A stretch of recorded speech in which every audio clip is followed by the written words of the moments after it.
வலையில் சிக்க வைத்து என் மகனை கொன்றுவிட்டார்கள். ஜோஹர் தங்காக்கில் பொதுமக்கள் கண்முன்னே வெட்டி கொல்லப்பட்ட 38 வயது ஆடவர் தொங் வெய் ஷெங் குறித்த அவரது தாயின் குமுறல் இது. இக்கொலை முன்கூட்டியே திட்டமிடப்பட்டதாகவே நான் நினைக்கிறேன்.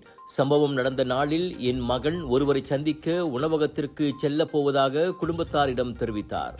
அவர்களை சந்தித்த போது எல்லாம் சரி, எதுவும் நடக்கவில்லை என்று எனக்கு செய்தி அனுப்பினார். ஆனால் சில மணி நேரம் கழித்து அவர் காயமடைந்தார் என்ற அழைப்பை நான் பெற்றேன் என கிம் என மட்டும் தம்மை அடையாளப்படுத்திக் கொண்ட 62 வயது தாய் கூறினார். இந்த சந்திப்பு என் மகனின் உயிரை முடிக்க திட்டமிடப்பட்ட வலையாக இருக்கலாம் என்று நான் கனவிலும் நினைக்கவில்லை என்றார் அவர். குடும்பம் அமைதியாக இருக்காது, மகனுக்கான நீதியை நிச்சயமாக கூறுவோம் என்றும் அவர் திட்டவட்டமாக தெரிவித்தார். மார்ச் 14ஆம் தேதி மாலை 3 பேர் பாராங்கத்தியுடன் துரத்தி ஓர் உணவகத்தின் முன் வெய்ஷெங்கை சரமாரியாக வெட்டினர். பலத்த காயங்களுடன் மருத்துவமனைக்கு கொண்டு செல்லப்பட்டவர் சிகிச்சை பலனளிக்காது உயிரிழந்தார். வெள்ளை நிற கார் ஒன்றில் தப்பிச் சென்ற குற்றவாளிகளை பிடிக்க போலீஸ் தீவிர விசாரணையில் இறங்கியுள்ளது. இச்சம்பவம் முன்னதாக வைரலாகி சமூக ஊடகங்களில் கடும் அதிர்ச்சியை ஏற்படுத்தியது.